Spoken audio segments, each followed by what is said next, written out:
Gituluat ta sa atong nga ginikanan dong. Dai ayaw jud pakauwawi ning atong pamilya. Kabantay mo anak. Ayaw jud pakauwawi si imong lulo ug lula. Ayaw jud pakauwawi ang imong amahan nga pastor. Ang imong inahan nga pastora.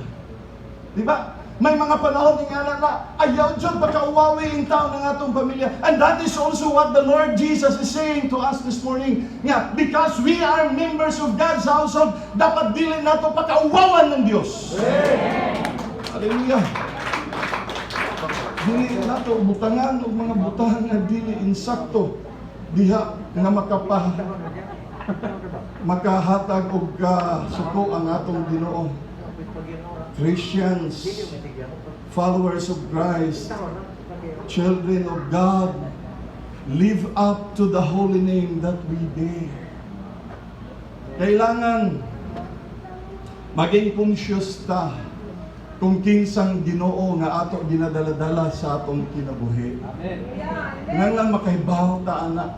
Kung ang atong Dios maayo, dapat ikaw dili maayo. Ay, sayo. Dapat ikaw maayo. Ingon ni Pablo, follow me as I follow Christ.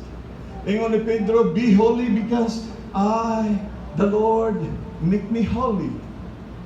So kita nga mga anak sa Ginoo, kita nga naadiha kang Kristo, dapat mo level up ta sa atong pag-alagad, sa atong pagsunod, sa atong relasyon diha sa Ginoo. Amen da. Ikatulo, inang